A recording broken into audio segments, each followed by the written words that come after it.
महंगाई का जो यार है, महंगाई का जो यार है। तुम میاشتې پوره شوې د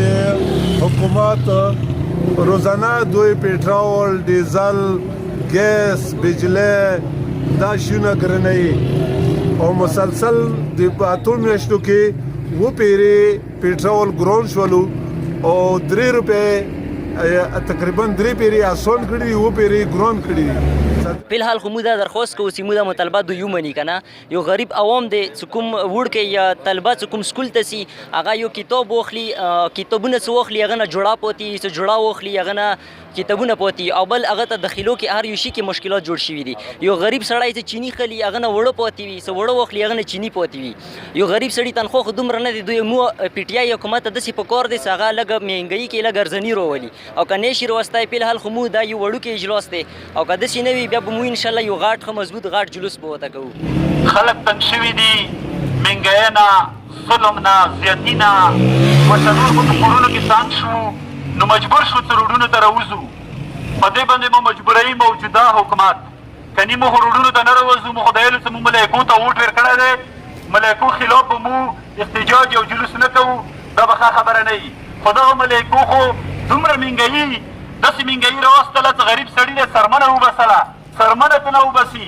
پی ټي آی نه ده پی ټي آی دی پی ټي آی مو ته یې پی ټي آی راکړله نو دومره ظلم دومره زیاتی چې مو سره کېږي مو به د دې خلاف چې د کومه مهنګایي دی د خپلو مشرانو په اجازت باندې هغوی په اړر باندې انشاءالله ټول یوت په ټول پاکستان کې به راوځو د پریس کلب مخو ته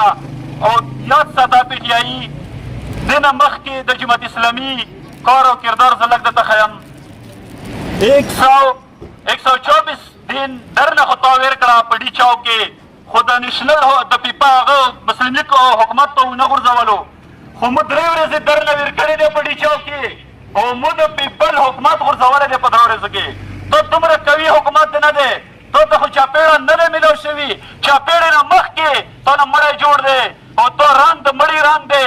نو تا ته مو دی چې مو په دې مجبور نه کې چې تا ته مو چاپېړه دیر کړو او د تا ګریوان ته مو لاس واچوو دې باندې مو مجبور نه کې دا به درته چې څومره د 6 روپۍ د پټرول اوچت کړی دي 6 روپۍ د ډیزل اوچت کړی دي او نوره داسې کومه مهنګایي راوستلې دی چول اوړه ویړي دا خو غریب سړي سره ظلم دی غریب سره زیاتی دی دا مو نوره نشو برداشت کولی دا واپس راټیټ که 65 نه د ډیزل خجولي دي 65 روپیونه 65 دی واپس راوله د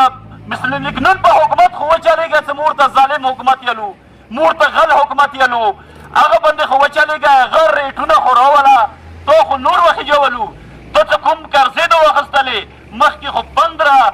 100% مو قرضداري کېدل ورځو کې اوس خو مو ورځو کې 15% قرضداري کېږو دا د تا حکومت دی دا د تا انصاف دی دې انصاف نه خو مو بغاوت کوو دا انصاف خو مو نه منو ظلم دی سره غریب سره زیاتی دی دا حکومت دا انصاف بالکل مو نشو منلی نو مو څنګه خبره وکړه چې مو به ټول پاکستان کې احتجاج کوو ټول پاکستان